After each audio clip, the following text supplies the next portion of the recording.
convivir de alguna manera, o el vivir con, yo incluso jugaría con esto de dar vuelta el prefijo. Creo que hoy en día es un tema que nos preocupa porque también epistemológicamente, de alguna manera, hoy en día nos preocupa más el ser humano todo.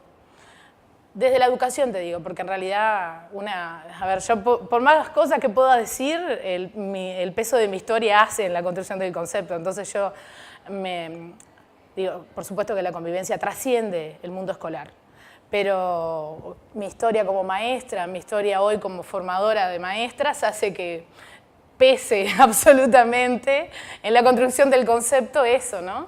Sé que trasciende lo educativo, pero no puedo más que recurrir a lo educativo para poder decir qué es lo que para mí es convivencia. El convivir con otras personas pasa en todas las áreas y esferas de mi vida, ni hablar, en las áreas y esferas de todos los seres humanos. Dentro está la escuela, dentro está la convivencia en el centro educativo, escuela, liceo, lo que fuese, en la familia, en el barrio, en los ómnibus, en lo cotidiano, en todos los medios. Desde el rol, como te decía, porque cuando uno trata de definir, le pesa su historia, diría que hoy en día la convivencia es un tema porque, como decía, desde lo epistemológico, hoy en día nos preocupa más la integralidad del ser humano. Entonces se va a aquella separación que antes había de lo racional, ¿no? Como que lo que importaba era el cerebro y el desarrollo racional, y hoy en día estamos pensando en formar seres humanos integrales. En esa integralidad es necesario que mejoremos ese convivir o vivir con. Y entonces la convivencia se genera como un tema que nos preocupa y nos ocupa. Y a su vez también hay en esas preocupaciones, creo que ingresa en lo que tiene que ver con la escuela, en este caso, voy a hablar bien desde mi rol y desde mi mundo laboral y profesional, el que empecemos a considerar que niños y niñas son sujetos de derecho y que son seres humanos, nos preocupa porque decimos, bueno, esto es un tema que tenemos que trabajar con niños y niñas para que cada vez aprendamos y ellos aprendan a convivir cada vez mejor con otras personas. Entonces, en la escuela en realidad es un tema también que necesitamos trabajar. Yo ahí siempre planteo esto, ¿no? Que nosotras históricamente somos de otras generaciones en donde la convivencia y el aprender a convivir no era un tema. Entonces, para nosotros es como un doble trabajo. Tenemos que pensar cómo trabajar con niños y niñas para ayudar a mejorar sus habilidades y a mejorar el desarrollo de habilidades sociales, el desarrollo de habilidades que apunten a mejorar su convivencia, pero a su vez nosotras no tuvimos esos aprendizajes. Entonces, como adultas tenemos que pensar cómo es esto de convivir con otros, qué cosas, qué implica, qué desafíos nos implica como adultas y a su vez tener niños y niñas, qué implica para ellos en esas edades convivir, pero a su vez cómo podemos ir desarrollando esas habilidades para que después se las apropien como adultos más adelante. Nos implica un doble esfuerzo, de construir todo lo que tenemos como personas, esas faltas de antecedentes en estas temáticas, de alguna manera, y después pensarnos en nuestro rol de formadora con niños. Entonces es como un esfuerzo, porque es cierto que en la época que uno iba a la escuela, la convivencia no era un gran tema, en realidad, de preocupación. Era algo que estaba más el disciplinamiento, digo, si lo estoy pensando, ¿no? Era, bueno, acatemos las normas, chao, es así. Acá la participación en la construcción, que la convivencia se construye entre todos, que la participación de quienes convivimos es muy importante para construirnos, eso no existía en nuestra historia escolar. Hoy estamos mirando la convivencia como algo que se construye entre los seres que están formando parte de ese núcleo, en este caso de esta comunidad, sea la escuela, aula o lo que como se llama. Hoy en día es tema, ¿no? Tema porque es una preocupación, porque el ser humano se atiende desde la integralidad y una dice, bueno, son todas estas dimensiones humanas que uno se tiene que preocupar y la convivencia es parte de esas dimensiones sobre las cuales tenemos que enseñar y aprender, pero eso es como una intencionalidad, no sé si es el término, pero tipo macropolítica, ¿no? Porque en lo concreto, en lo que tiene que ver a las prácticas cotidianas, también tiene que haber una apropiación de un proceso de entendimiento de que eso es así y cómo va, o como una dice medio acá lo vas a cortar, pero es como, no sé decirlo de otra palabra, pero es como esas intenciones bajan a tierra, ¿no? Como esto que se entiende desde lo discursivo, desde lo políticamente correcto, políticamente válido, desde la sociedad hoy, que se entiende desde lo discursivo, cómo eso baja a las prácticas cotidianas. Ahí hay una diferencia que tiene que ver con, o diferencias, o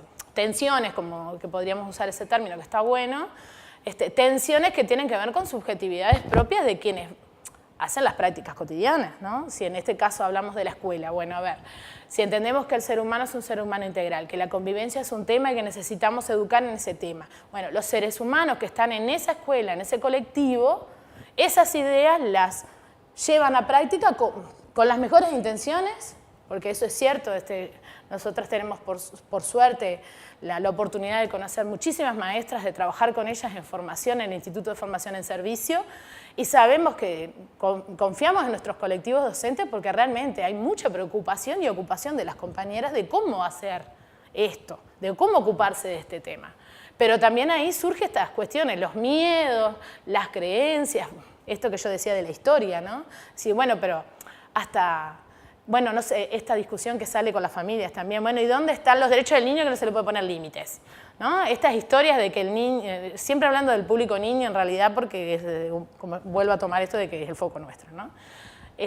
Hoy en día es esa discusión, ¿no? A decir, bueno, los niños tienen derecho pero no se les puede maltratar, entonces no se les puede pegar, no se les puede poner límites. Es una discusión que hoy está en tapete en cualquier familia.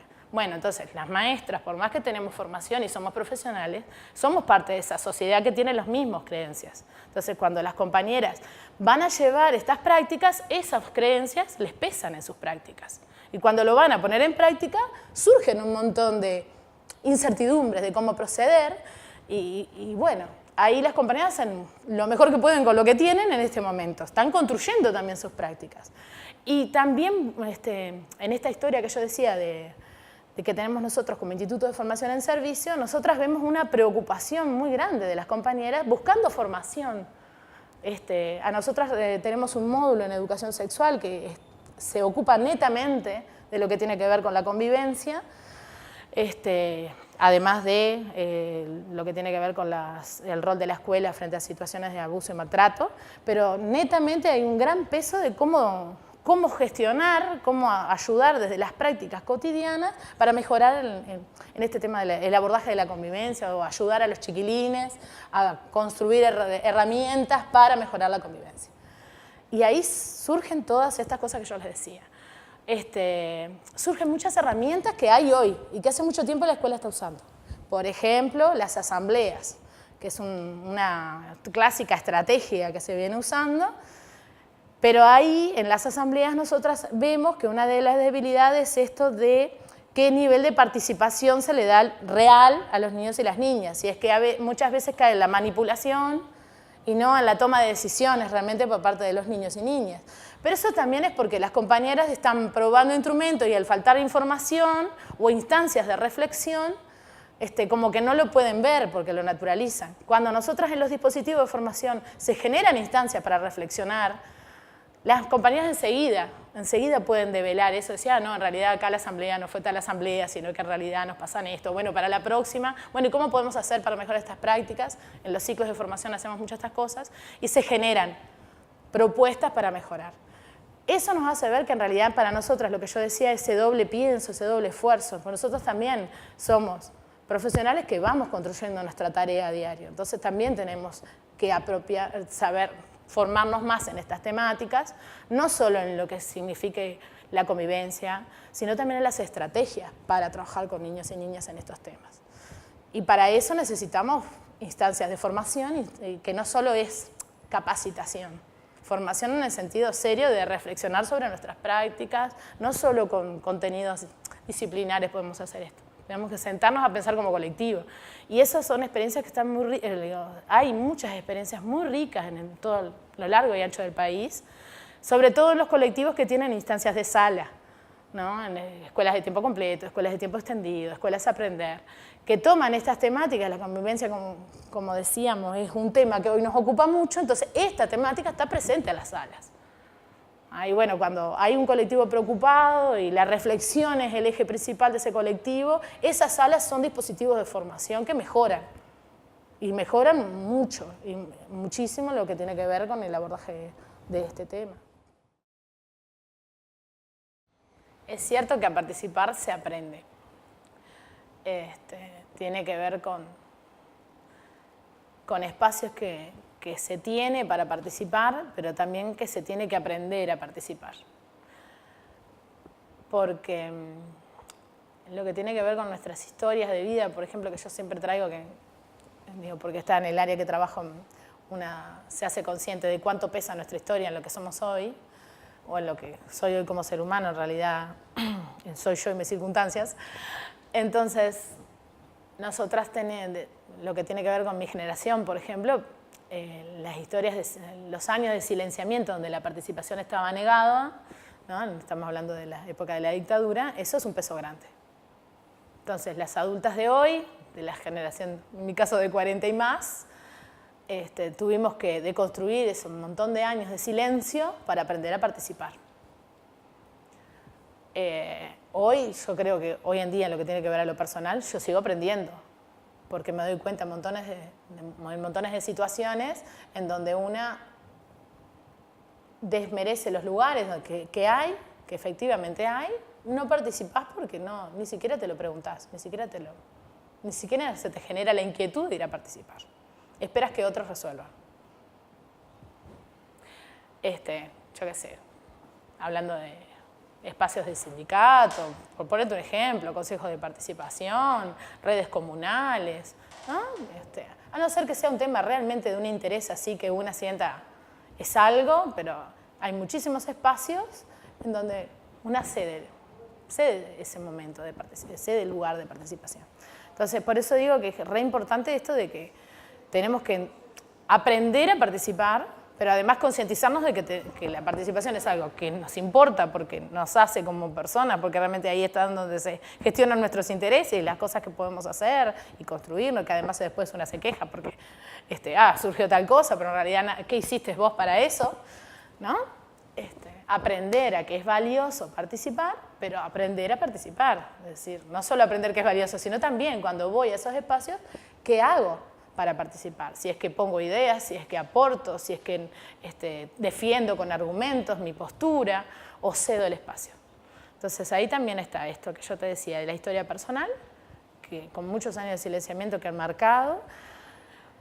Otras dimensiones, como yo te podría asociar con la educación sexual, dimensiones de género. Las mujeres, en este caso, también estamos aprendiendo a participar en lo que tiene que ver en los ámbitos fuera de lo cotidiano, de la casa, del mundo privado. Entonces también para las mujeres hay un doble peso en esto, un aprendizaje más aún, que hay brechas de género sumamente importantes, por algo es que los espacios de mayor participación política pública son varones, ¿no? Y es que esté negado para las mujeres y no, pero hay brechas de género que tiene que ver con el aprender a participar también, por ejemplo, entre otras cosas, por decirte algo. Entonces, en lo que tiene que ver a nivel de la escuela, a nivel de la comunidad escolar, que está bueno pensar en esto, porque hasta ahora yo estuve trabajando, aportando mucho de lo que tiene que ver con la relación niño-niña, docente, colectivo, niño-niña, y una piensa en la escuela es parte de una gran comunidad. Y en esa escuela no solo hay niños, niñas docentes, tenemos otras compañeras que son no docentes, también tenemos las familias y los vecinos, vecinas del barrio, que son parte de esa comunidad escolar, que están en interrelación constante con la escuela. Otras instituciones barriales que están en interrelación constante con la escuela y por las cuales en la escuela también una tiene que aprender nosotras las docentes, pero también niños y niñas, tenemos que aprender a convivir y a participar con ellas y construir nuestra convivencia en la comunidad. Y hay como varios niveles, ¿no? También en esto de la participación y de la convivencia. Persona a persona, instituciones a instituciones.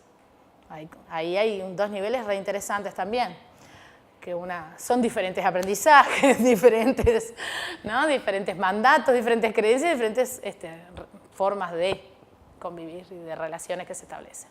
En el caso de la participación del mundo adulto, diríamos, en la escuela, es algo que realmente nos preocupa mucho, porque la relación con la corresponsabilidad familia-escuela en la educación de niños y niñas, porque en realidad si hablamos de dos instituciones que nos preocupa la crianza de los niños y las niñas, hablamos de las familias y de la escuela, ¿no?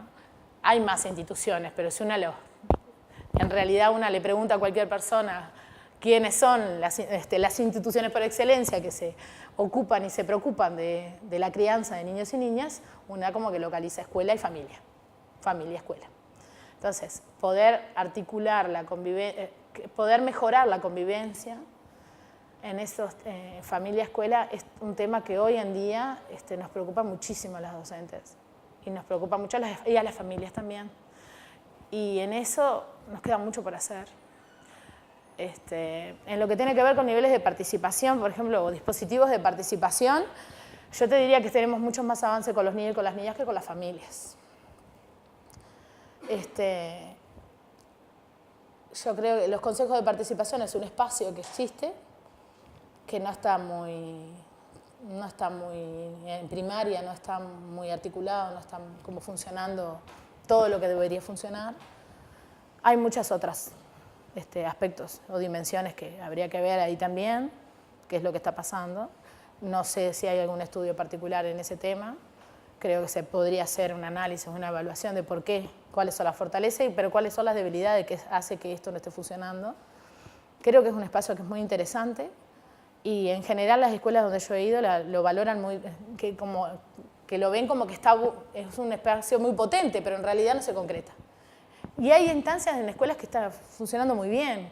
Alguna escuela en Montevideo que conozco puntualmente que está trabajando muy bien, con un consejo de participación muy comprometido, y realmente ha logrado avances importantes. También eso tal vez podría ser una línea, empezar a aprender de esas experiencias significativas para que las otras escuelas pudieran ver cuáles son los caminos recorridos y de ahí aprovechar.